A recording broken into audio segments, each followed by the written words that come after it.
భక్తులతో కిటకిటలాడుతున్న ఇంద్రకీలాద్రి. ఆదివారం సెలవుదినం కావడంతో అయ్యప్ప భక్తులు, భవానీ భక్తులతో సహా 2 తెలుగు రాష్ట్రాల నుండి వేలాదిగా ఇంద్రకీలాద్రికి భక్తులు తరలి రావడంతో శ్రీ కనకదుర్గ అమ్మవారి సన్నిధి భక్తులతో కిటకిటలాడుతోంది. ఉదయం నుండి భక్తుల రద్దీ పెరగడంతో ఆలయ ఈవో సీనా నాయక్ స్వయంగా పర్యవేక్షించారు. సిబ్బందికి పలు సూచనలు చేశారు. అన్ని వాహనాలు ఘాట్ రోడ్డు ఓం మలుపు వద్ద క్రమబద్ధీకరించారు. ట్రాఫిక్ ఇబ్బంది లేకుండా 1 టౌన్ పోలీసులు కమ్మరిపాలెం సెంటర్ నుండి టోల్గేట్ వరకు వాహనాలను రోడ్డు పక్కన పార్కింగ్ చేయించారు. అటు ఘాట్ రోడ్డు వైపు, ఇటు మహామండపం వైపు బ్యాటరీ వాహనాలలో ఉచితంగా వృద్ధులు, వికలాంగులు, చంటిబిడ్డల తల్లులను తరలించే ఏర్పాట్లపై భక్తులు హర్షం వ్యక్తం చేశారు. భక్తుల రద్దీ అనుసరించి 500 రూపాయల దర్శనం క్యూలైన్లు క్రమబద్ధీకరించారు.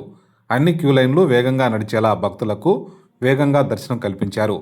మహామండపం దిగువన లిఫ్ట్ మార్గం వద్ద క్యూలైన్లు పరిశీలన చేసి ప్రత్యామ్నాయ మార్గాలు ఏర్పాటు చేశారు. భద్రతా చర్యల్లో భాగంగా కాలేజ్ బ్యాగులు, లగేజీతో ఆలయ క్యూలైన్లలోకి ప్రవేశించిన భక్తులను సిబ్బంది వెనక్కి పంపారు. లగేజీ క్లాక్ రూమ్లలో భద్రపరుచుకోకుండా ఆలయం లోపలికి ప్రవేశిస్తున్న భక్తులను చూసి ఈవో సీనా నాయక్ సిబ్బందిని అలర్ట్ చేశారు. ఆర్జ్ సేవలైన సూర్యోపాసన, చండీ హోమం, లక్ష కుంకుమార్చన తదితర సేవలలో భక్తులు పెద్ద ఎత్తున పాల్గొన్నారు.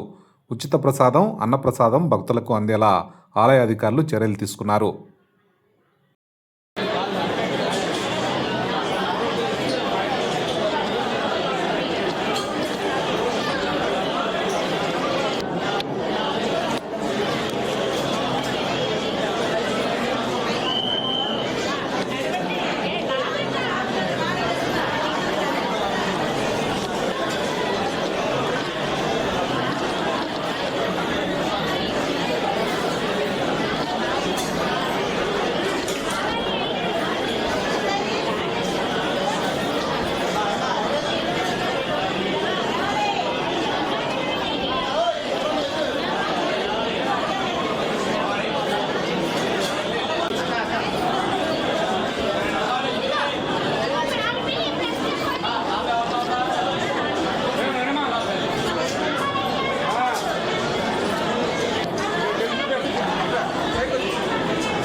ఎవరి టికెట్లు వాళ్ళు చేత పట్టుకోవాలి. 100, 300, 500 బోర్డు చూసుకొని నడవాలి పోవాలి. ఎవరి టికెట్లు వాళ్ళు చేత పట్టుకొని నడవాలి పోవాలి.